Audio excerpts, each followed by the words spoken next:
A new chapter of American history begins as President-elect Donald Trump will once again take the oath of office, becoming the 47th president of the United States. Now, Trump spent the 2024 campaign promising to test the limits of executive powers. And now that reality is coming into focus. NBC News reports that the president-elect intends to sign more than 50 executive orders after his swearing in, several of which he intends to sign in front of a crowd at the Capital One Arena. These orders are expected to reclassify potentially thousands of the federal workforce positions as political appointments to ensure loyalty to the administration. Another will order that climate funding, already allocated by Congress, by the way, and that matters, we'll discuss, in the Inflation Reduction Act be cut off. Trump is also expected to declare a state of emergency at the southern border, as he did during his first term. Trump previewed some of these orders at a pre-inaugural rally in D.C. earlier this evening.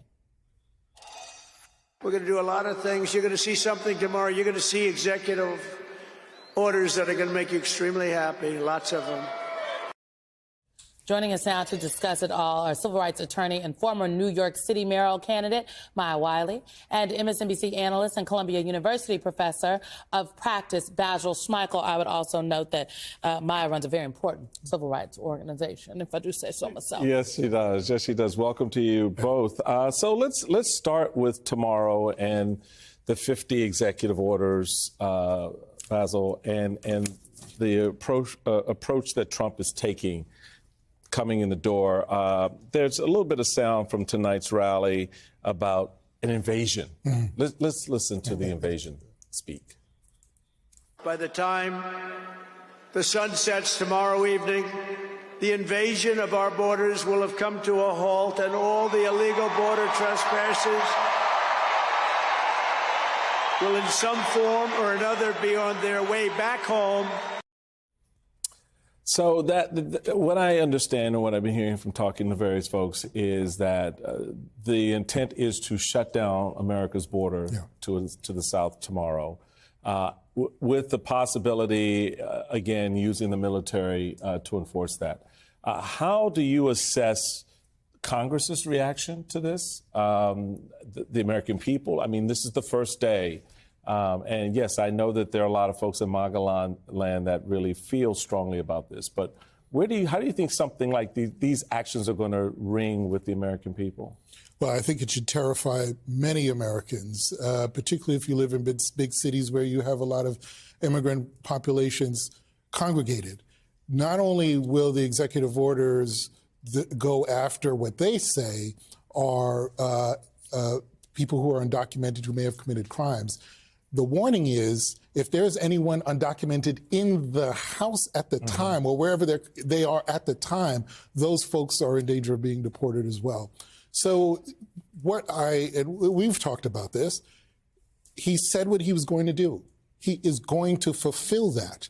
And as much time as we spend, not necessarily us, but collectively talking about the palace intrigue and the chaos and the concern around individual appointees, the reality is that a lot of people funded Project 2025.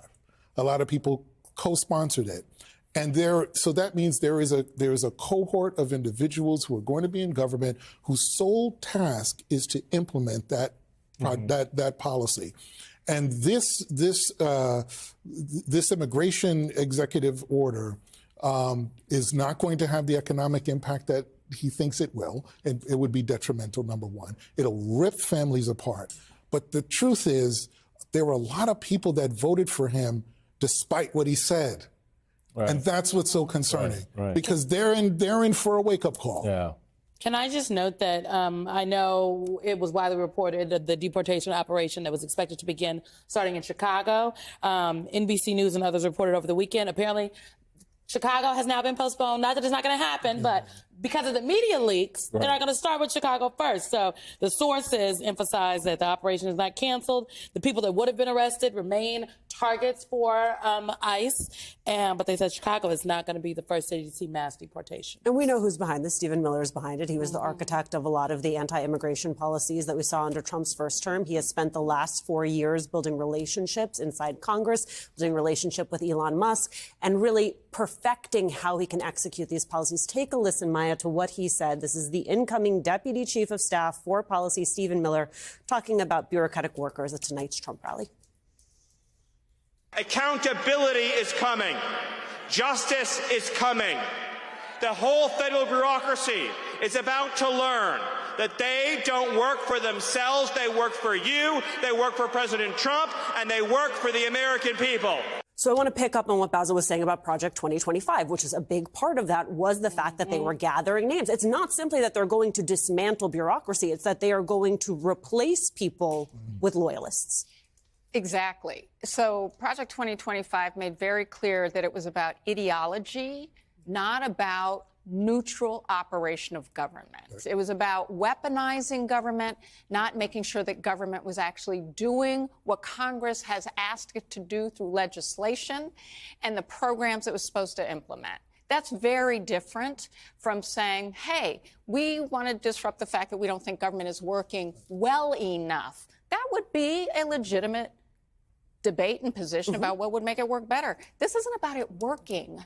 This is about breaking it. It was very, very explicit that it's about utilizing it for whatever Donald Trump wants to do. Because what we have had historically in government, what the civil service laws represent, is saying you should not be owned by a party if you are supposed to deliver for the people. You're supposed to have expertise, not ideology. And they are flipping it on his head and acting as if that's a good thing. Remember when we talked to Kevin Roberts from the Heritage Foundation, President Heritage Foundation? We did an interview with him, and Kevin Roberts was like, I don't think firing 15,000 government workers is enough. Anybody that donated to a Democrat?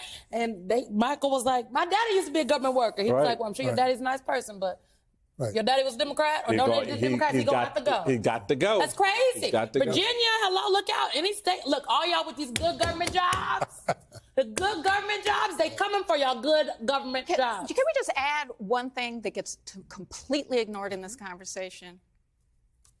How we build a middle class? Well, then there's a lot of good government jobs. Good government jobs. Yeah, well, and it's the destruction of organized labor. Yes. And right, because there's some that decided not to endorse because they still wanted to support him. But organized labor has traditionally been the path for so many Americans to get into the middle class, not just because of the jobs, but even the housing that they've built.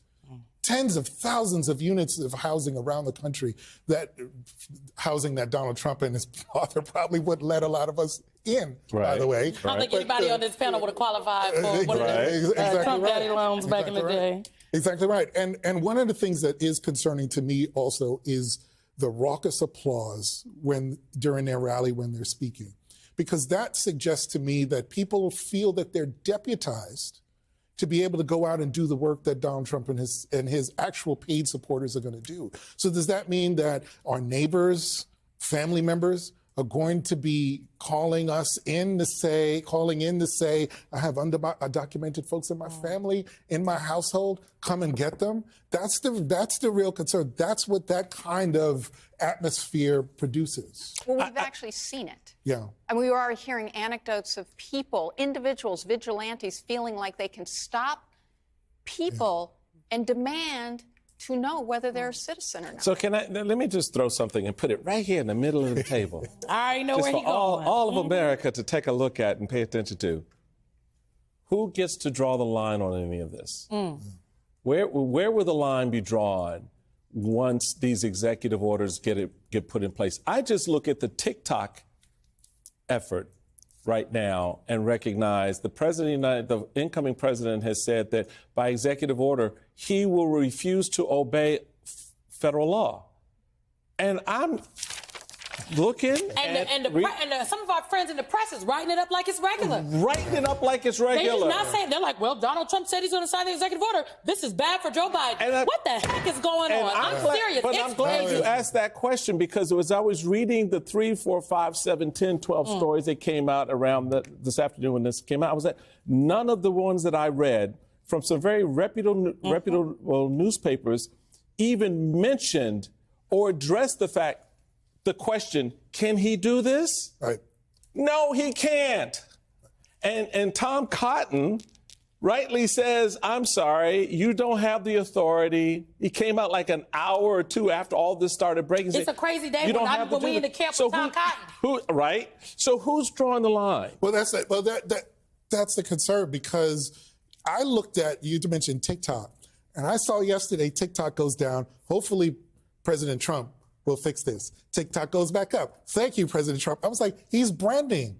He's branding. He's using the country to brand himself. Yes. When have we done that? Yes. And so to that point, I don't know if there's anyone willing to stand up to bring those to draw those lines, to bring it back. I hope that it's the Senate. But that's only because they're supposed to be. They're supposed to be. Only because they're supposed to be the saucer that the hot cup of tea falls into. Wow. But that's not going to happen. But I don't think that's going to happen. I don't think that's going to happen. So, all right. So